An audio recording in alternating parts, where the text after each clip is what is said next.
बिस्मिल्लाहिर्रहमानिर्रहीम, अस्सलाम वालेकुम।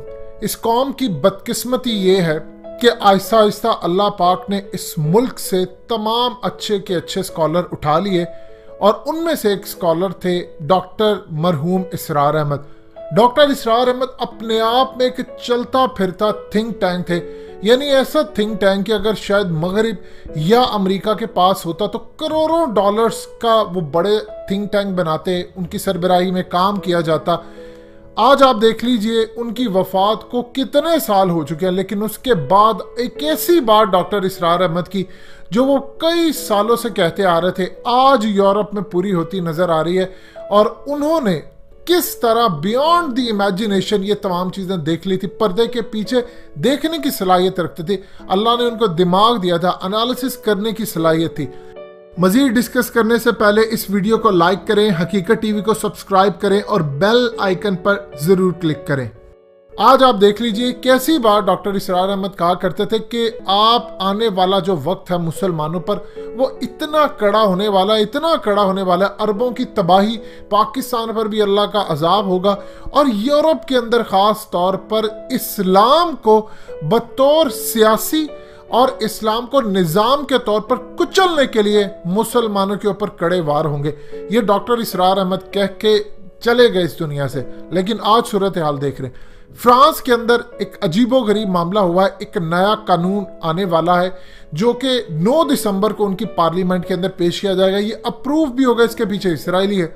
अब ये कानून क्या है? ये कानून इतना बुरा है, इतना घटिया कानून है कि आप अंदाजा कर ले। तैयब उर्दगान ने कहा है कि वक्त आ गया है कि फ्रांस अब मैक्रन से जान छुड़ा ले और कोई नया लीडर मुंतखब करे अपना मुल्क चलाने के लिए। कानून ये लेकर आ रहे हैं कि आज के बाद आप घरों में कोई भी मुस्लिम ऐसा घर ना हो जहां पर इस्लाम की तालीम दी जाए। ये सीन क्या है? देखिए, फ्रांस के अंदर है 6 करोड़ लोग, उनमें से 57 लाख है करीबन मुसलमान। फ्रांस में होता ही है कि मर्दमशुमारी होती है, पूछा नहीं जाता मजहब क्या है क्या नहीं। अब वो अगली दफा पूछेंगे आपका मजहब क्या, पूरी तरह मुसलमानों को आइसोलेट करने जा रहे हैं। ये जो नया कानून आ रहा है इसके तहत आप घर में कोई कारी साहब नहीं लगवा सकते, आप कोई ऑनलाइन कुरान की तालीम नहीं, आपको जो भी पढ़ना है वो मदरसों में या वहां पर जाकर पढ़ना है। अब आगे सुनिए, अब जितने वहां पर मस्जिदें हैं या मदरसे हैं, हुकूमत उनके साथ एक चार्टर्ड करने जा रही है। जितने इमाम हैं वो साइन करेंगे, वो पूरी तरह उनको मॉनिटर किया जाएगा। 76 मस्जिदें इस वक्त बंद कर दी हैं, 60 लोग डिपोर्ट कर दिए। उसके मुताबिक, कानून के मुताबिक ये काम होगा कि जितने इमाम हैं वो सिर्फ वही तालीम इस्लाम की देंगे जो असल में उनकी हुकूमत की जानिब से आए। उसमें नंबर 1 एजेंडा ये होगा, किसी सूरत पॉलिटिकल इस्लाम नहीं आएगा। यही वो चीज थी जो डॉक्टर इसरार अहमद कहते रहे। पॉलिटिकल इस्लाम क्या है? काम यह है कि वो कह रहे हैं कि आप नमाजें पढ़ें, रोजा रखें, उम्रा हज करें, बट दैट्स इट।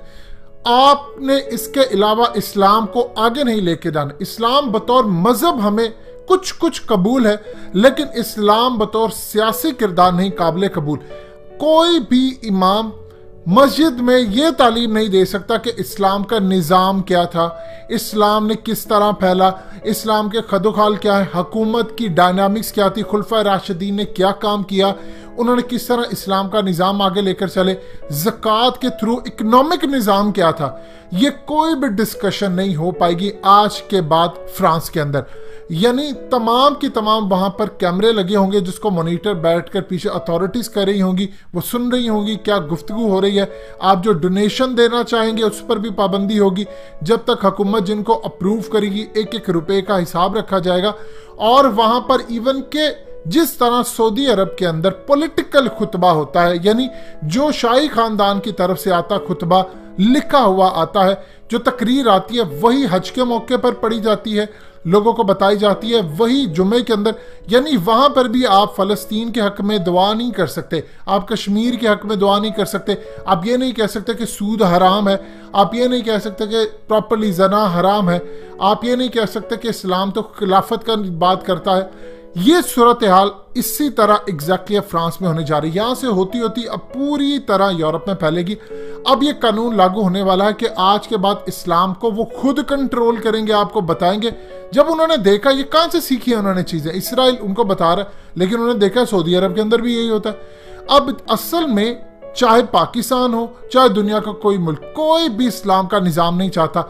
अफगानिस्तान को हाल देख लें, वहां पर इस्लामिक निजाम था, उसकी ईंट से ईंट बजा दी है। कम से कम 25-30 लाख लोगों ने वहां पर कुर्बानियां दी, जानें अपनी दी हैं पिछले 20 साल में। कोई पूछने वाला इनसे है कि आम लोग आपने वहां पर मार दिए? कोई इनसे नहीं पूछने वाला। उसकी वजह क्या है? वो कह रहे थे कि इस्लाम को बतौर निजाम हमें काबिल कबूल नहीं। अब पाकिस्तान के अंदर क्या है, किसी को परवाह नहीं, वो कहते हैं ठीक है आप नमाज पढ़े, रोजा रखें, बस ठीक है, अल्लाह अल्लाह करते रहे, अब तस्बीहें चलाते रहे, हमें इनसे कोई परवाह नहीं, इन्होंने हमारा क्या बिगाड़ लेना, आप दुआएं करते रहे। 71 में खाना काबा में दुआएं होती रही, अल्लाह के आगे माफिया मांगते रहे।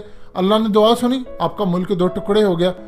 अल्लाह पाक से आपने वादा किया था कि पाकिस्तान आप लेंगे इस्लाम का निजाम कायम करने के लिए, जमहूरियत नहीं।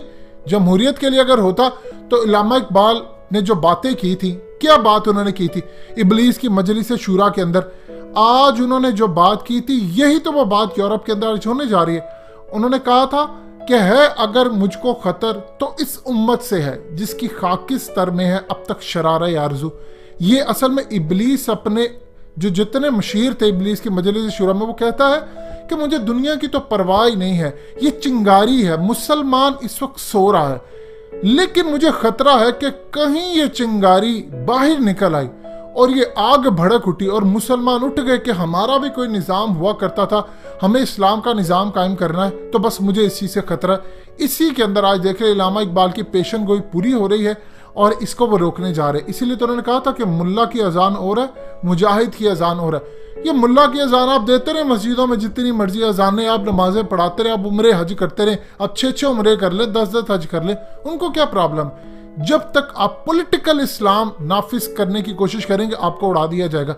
अब ये असल में कानून आने वाला है कि किसी तरह की कोई तहरीक सियासी तौर पर इस्लाम की पॉलिटिकल होगी तो उसको कुचल दिया जाएगा। तमाम इमाम दस्तखत करेंगे, आज के बाद जुमे का खुतबा, तमाम चीज़ें मॉनिटर की जाएंगी पूरी तरह, वहाँ पर कैमरे लगेंगे, दुनिया देखेगी और इस्लाम को बतौर हम पॉलिटिकली नहीं नाफिज होने देंगे। ये वहाँ पर वो साइन करने जा रहे हैं। अब वो जिनको अप्रूव करेंगे वही मस्जिद का इमाम होगा, जिसको वो रिजेक्ट करेंगे उसको डिपोर्ट कर देंगे, वो नहीं होगा। ये इस वक्त फ्रांस में होने जा रहा है, फ्रांस के बाद याद रखिएगा पूरे यूरोप में और फिर पूरी दुनिया के अंदर और मुस्लिम कंट्रीज में भी यही होगा। आपके मुस्लिम हुक्मरान कोई नहीं चाहते इस्लाम का निज़ाम, वो पागल है इस्लाम का निज़ाम, उनकी अय्याशियाँ बदकारियाँ ये सारा कुछ खत्म हो जाएगा और शायद अवाम भी नहीं चाहती कि इस्लाम का निज़ाम। हम आप ज़रा अंदाज़ा कर लीजिए, हम हमेशा दावा करते हैं नबी पाक सल्लल्लाहु अलैहि वसल्लम से हम इश्क करते हैं, आप सिर्फ दावे की हद तक है, उनकी अमली जिंदगी के ऊपर आप तो जिंदगी गुजारने को तैयार नहीं थे।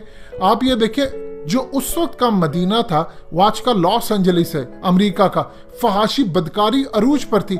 नबी पाक सल्लल्लाहु अलैहि वसल्लम ने तबलीग शुरू की, इनकलाब आ गया, ये इनको खदशा है। अब आप ये देखें कि इस वक्त तैयब उर्दगान खिलाफत उस्मानी की बहाली की तरफ चढ़े, उनको खदशा है कि असल में तुर्की के थ्रू वो दोबारा रिवाइव ना हो जाए कहीं यूरोप के अंदर मुसलमान। अगर वो हो गया तो इस्लाम का निज़ाम आ गया तो हम तो गए, लिहाजा वो उसको रोकने जा रहे हैं खिलाफत उस्मानिया को। इसीलिए तैयब उर्दगान ने कहा है कि अब वक्त आ गया है कि फ्रांस के लोग छुटकारा हासिल कर ले मैक्रन से, नहीं तो तबाही उनके सर पर आकर खड़ी है। 6 करोड़ लोग हैं और सिर्फ 57 लाख मुसलमान, उनको खदशा है कि इस्लाम ना ये रिवाइव कर बैठे। दोस्तों हकीकत टीवी को सब्सक्राइब करना मत भूलिए, वीडियो को लाइक करें, शेयर करें और कमेंट सेक्शन में अपनी राय का इजहार जरूर करें।